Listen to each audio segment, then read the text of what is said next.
Bien, bonjour de nouveau pour les mathématiques lundi 30 mars à 9 heures. Voilà, écoutez, j'espère que vous allez bien. Alors peut-être êtes-vous déjà allé sur le français. Voilà. En ce qui concerne les mathématiques, donc j'ai fait 4 petites capsules ce matin, enfin capsule 1, 2, 2 bis et 3, pour parler, ce sont des petits exercices rapides, voilà, Euh, un petit peu d'exercice, des exercices de remédiation. Je dirais, si vous n'avez pas eu de difficulté particulière sur les fractions pour le moment, vous n'êtes pas tenu de les faire, mais c'est un petit entraînement. Je l'ai fait parce que des élèves m'ont envoyé, m'ont dit qu'ils avaient un petit peu des difficultés avec la demi-droite numérique, etc. Donc j'en ai fait une sur les demi-droites numériques. Donc ça dure 2 minutes. Voilà, vous allez les trouver sur le billet d'aujourd'hui, hein. J'ai fait donc 4 petites vidéos en plus ce week-end à ce sujet. Et donc une transformation fraction décimale en nombre décimal, et puis inversement, nombre décimal, revenir à la fraction décimale, avec toujours le petit tableau. Je tiens le tableau, sinon tout va s'envoler. Et voilà. Alors aujourd'hui, on travaille sur autre chose, donc je vous demande sur votre cahier du jour de m'écrire. Alors soit vous êtes passé déjà par le français, vous tirez un trait, soit vous faites ceci vous commencez par les mathématiques, donc lundi 30 mars, vous mettez la date, vous sautez 2 lignes, et là, juste avec les petites capsules, aujourd'hui en mathématiques, on va travailler sur comparer deux nombres décimaux. Voilà, savoir qui est le plus grand. Alors vous savez, hein, il y a cette fameuse histoire d'oreille et de façon de lire un nombre décimal qui peut porter à confusion, mais si on le lit tel que je vous l'indique depuis le début, normalement ça ne devrait pas poser trop de problèmes. Il y aura 2 petits exercices d'application à faire. Alors, en fait, ce qu'il faut se dire, alors si on compare deux nombres entiers, je pense que depuis déjà le C1 ou le CE2, ça devrait plutôt poser de problème. Si par exemple j'ai ici 17 et ici 151, bon, bah, on voit tout de suite que 151, déjà on est dans les centaines, alors qu'ici on est toujours dans les dizaines. Et puis même si on avait par exemple juste 15, bon, bah, qu'est-ce que je fais pour comparer deux nombres entiers? Bon, bah, je regarde d'abord la dizaine, je pars de la gauche finalement, une dizaine, bon, on est égalité jusqu'ici, et après je vois qu'aux unités j'ai 7, et 7 est supérieur à 5, donc 17 est bien supérieur à 15. Pour les nombres décimaux, il va falloir procéder de la même manière. Si la partie entière est la même, par exemple, si j'ai ici 15 unités, virgule 2, on va dire, et de l'autre côté 15 unités, virgule, je le dis exprès en nombres entiers pour voir où est la petite astuce.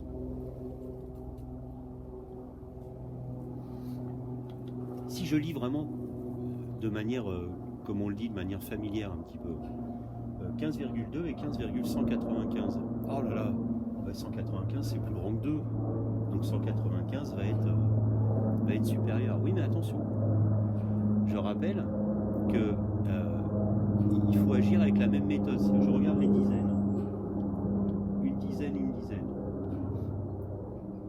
Au niveau des unités, 5 et 5. Donc au niveau de la partie entière, on est toujours à égalité. Et ben, je continue, je regarde le dixième. Ah, 2 dixièmes, 1 dixième. Et bien 2 dixièmes, c'est plus grand qu'un dixième. Et j'aurais pu écrire une infinité de décimales derrière. Quand on regarde ça, on se dit, oh là, mais c'est énorme. Non, non.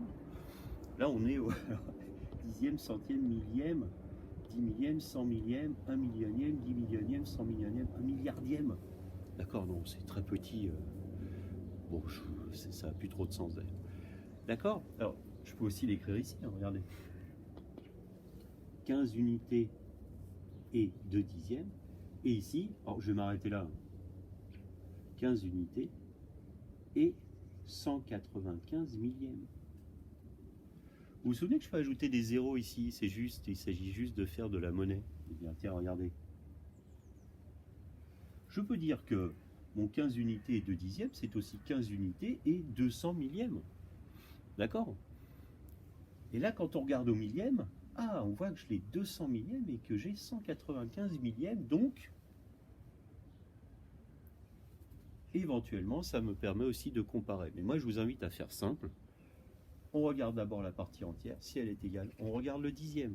Et si le dixième est égal, on regarde le centième. Et si le centième est égal, on regarde le millième. Exemple, 15 unités et 201 millièmes. Alors donc ici, 15 unités de dixième est supérieur à 15 unités et 195 millièmes. 15 unités 201 millièmes va être supérieur par exemple à 15 unités et 2 dixièmes, sous-entendu 200 millièmes. Là vous voyez, j'ai 201 millièmes. Donc je compare au millième. Là j'ai 2 dixièmes, 2 dixièmes. Là j'ai 0 dixième. Bon, là j'ai plus rien, mais je peux ajouter un 0 tout simplement. D'accord? Et là j'ai 1 millième, alors que là je n'ai pas de millième. Donc, regardez, je l'écris ici. Je compare 15 unités 201 millièmes et 15 unités 2 dixièmes ou 15 unités 200 millièmes. D'accord? Je rappelle, ça fait 50 fois que je le dis, mais c'est pas grave. C'est que les zéros après, au niveau des décimaux, sont juste une façon de faire de la monnaie. Mais la valeur est la même. Donc bien 15 unités 200 millièmes va être juste inférieur à 15 unités 201 millièmes, puisque j'ai 1 millième ici et rien ici. Donc 15 unités 201 millièmes est supérieur à 15 unités et 2 dixièmes, sous-entendu aussi 200 millièmes. D'accord? Voilà, on fait le comparatif. Si ça peut vous aider de rajouter des zéros pour arriver au millième ici, puisqu'on a du millième ici, vous pouvez le faire pour comparer, quoi. Voilà. Alors, il va y avoir deux petits exercices à faire. Alors, vous avez le premier exercice, alors je les écris, il va s'agir des exercices 3. Qu'est-ce que j'ai choisi? Et 5, page 79, donc dans le cahier du jour. Voilà, 3 et 5, page 79, il corrigera ce soir. Donc le 3, c'est simple. Vous avez à écrire le signe inférieur ou supérieur. Alors, faites bien ce qu'on vient de voir, il n'y a pas de problème. Faites bien ce qu'on vient de voir et vous n'aurez pas de soucis particuliers. Et vous avez aussi des petites fractions. Rappelez-vous ce qu'on a dit à propos du numérateur et du dénominateur. Donc là, on vous demande d'écrire supérieur à, inférieur à, ou éventuellement égal, si vous avez des égalités. Voilà. Et le 5, vous avez une série, vous avez 3 séries. Attention, ce sont des séries séparées. La série A, il s'agit de classer ces nombres décimaux du plus petit au plus grand, donc par ordre croissant. Donc série A, série B, série C.